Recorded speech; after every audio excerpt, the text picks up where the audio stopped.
Hello viewers, hope you all are doing absolutely fine. So with this particular video, I'm going to discuss unit number 4, that is diversity in living organism. So this is the chapter from ICSE 9th biology. And under this particular chapter or unit, we are going to see about kingdom classifications.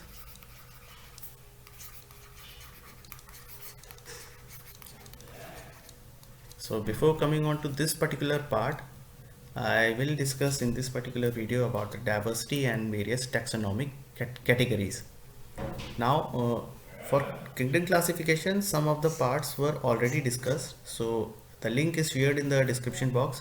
You can watch it, and to follow other parts of this video, I want you to like, share and subscribe to my channel, and also press the notification icon so that you don't miss any update. And also follow me on my Instagram page, link is in the description box. So let's start by knowing that diversity in living organisms, what are the characters. So basically all surviving organisms, mainly cellular and non-cellular. Now diversity, when we say diversity, it is a very vast term for living organisms, and we include all type of living forms. And when we say cellular, we mainly talk about microorganisms, plants and animals in general. Now, what was the need to understand the diversity of living organisms? So, to understand that how the life is forming, how the unicellular organisms to multicellular organisms are formed, to know all these things, we started with less complex structure, to high complex structure. Now, what we are including in less complex structure, that are bacteria, which are unicellular. And under unicellular organisms, we also include eukaryotic organisms as well, which are having defined nucleus. So less complex structure to high complex structure, we made categories. We started defining the characters, similarities, dissimilarities, and started keeping them into a group of similar kinds. Now, when we say that less complex structure, we know that we are talking about unicellular, that can be bacteria, or it can be eukaryotic organisms as well. And high complex structure, when we are moving towards high complex structure, we are talking about organized organisms. For example, we the human beings, where we have proper organ system with specified cells and tissues for specific functions. So we are known to be the most complex structures. Next is about diversity of organism. It is grouped as increased similarities. So when we are classifying the organisms, it is important to know the increased similarities. Now, it is always possible that the previous generation, suppose this is first generation, and now the next type of organisms are formed. So between them, there must be some connecting links. So connecting links tells about there may be or there are some of the characters from the previous generation and some of the characters from are involved from coming generation.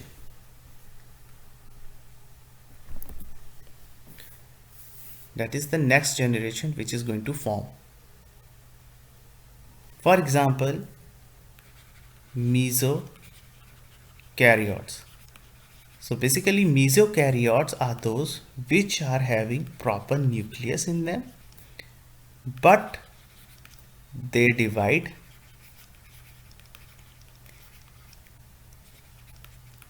by amitosis division.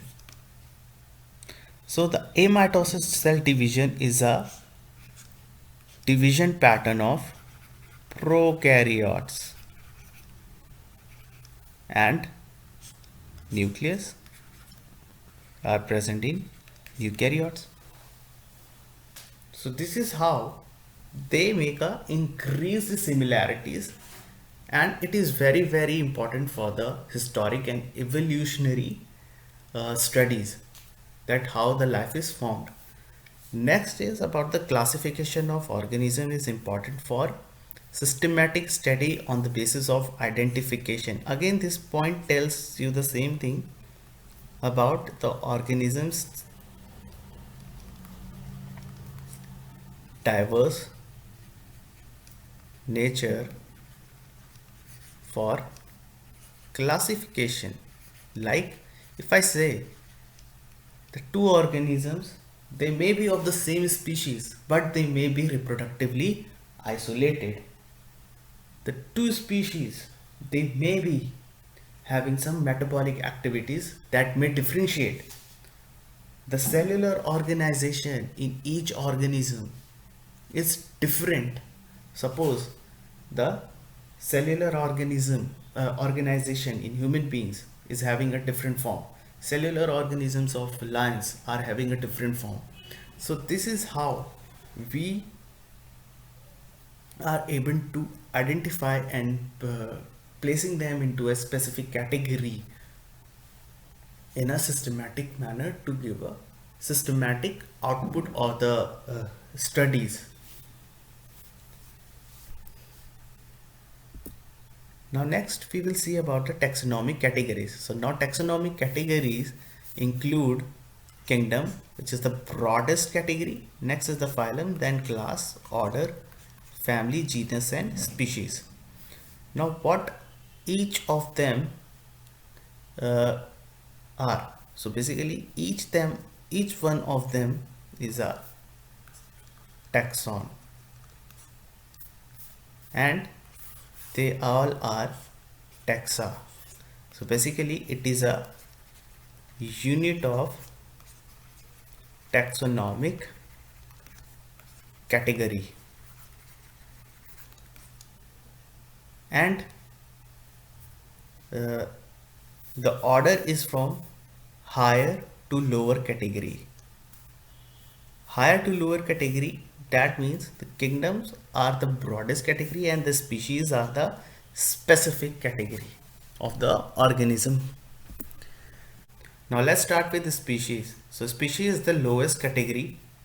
It is the lowest category, and the species they can interbreed to produce fertile offspring. So fertile offspring means that they can reproduce.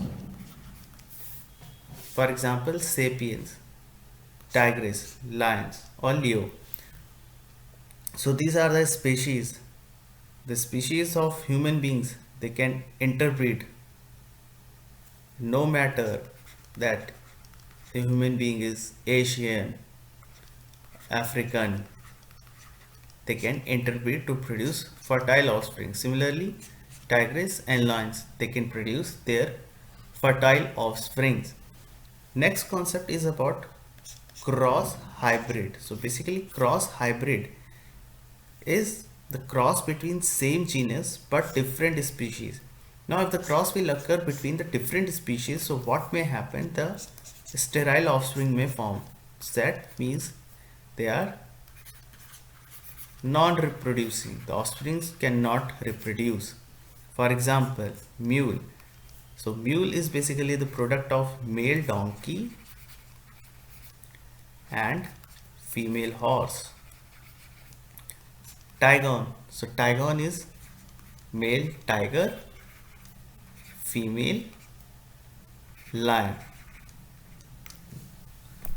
So this is about species. Now next is about genus. So genus are more closely related species and they are categorized under genus. Now genus, plural form of genus is genera.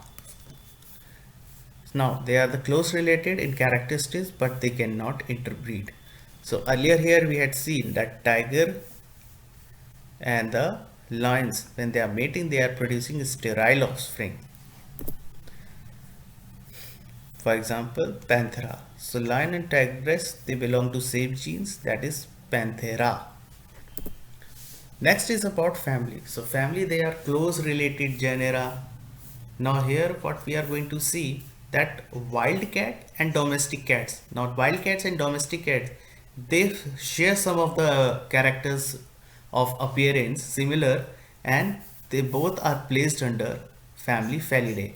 Similarly, in case of dogs, wild dogs and domesticated dogs, they are placed under family called Canidae. Next is order. Now orders, they are more close related families. They are categorized under order. Now Felidae, Canidae, Ursidae. So Ursidae are basically the bears. So they all are having same foraging pattern, and they are categorized under carnivora. Similarly, primates. So these primates are basically the order which includes hominidae. For example, gorilla, human beings. Next is class.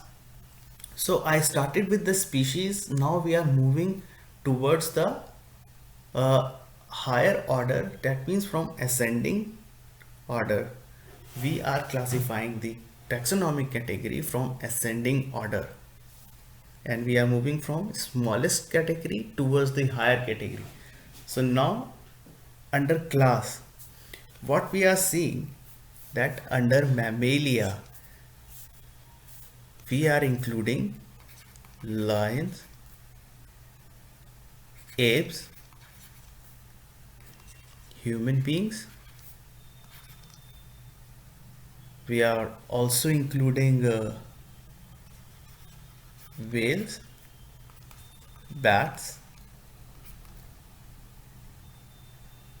So these are all basically having mammary gland for feeding their offspring, right? So they are placed under class Mammalia. So Mammalia is basically the plural form of mammals.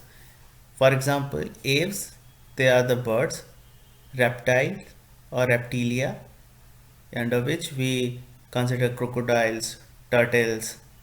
All these comes under reptiles. Snakes, amphibia, we include frogs and salamander, and similarly Pisces. So we are going to study all these things in details in the coming sessions.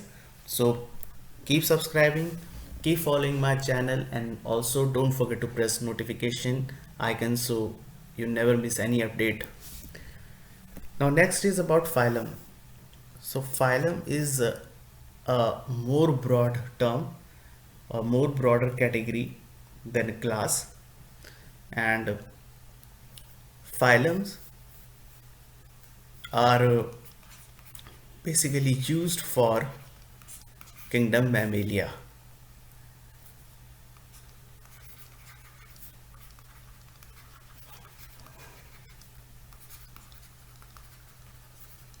And division we use for plants. Now phylums are basically classified under two categories. They are non-chordates, or we call them invertebrates,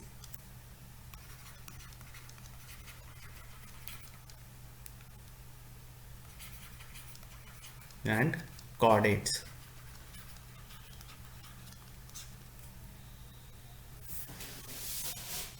So phylum from 1 to 8, they are considered to be invertebrates.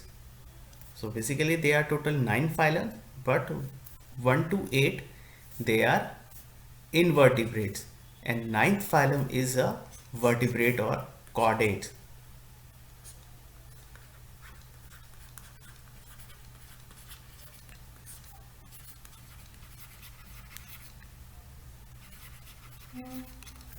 Now next is about plant, and plant includes algae, bryophytes, pteridophytes, gymnosperms and angiosperms.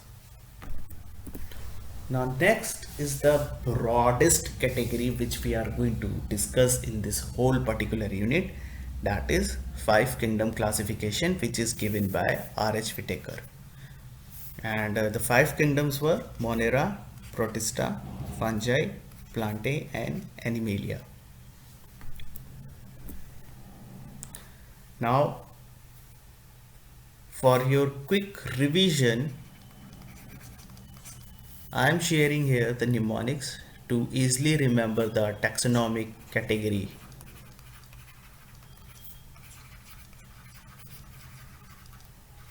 So the mnemonic here is keep posting comments on first grade session.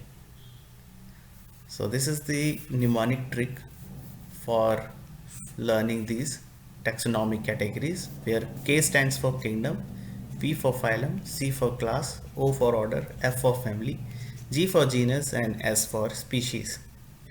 So this is all from this video. If you like this video, please hit the like button, share and subscribe to the channel.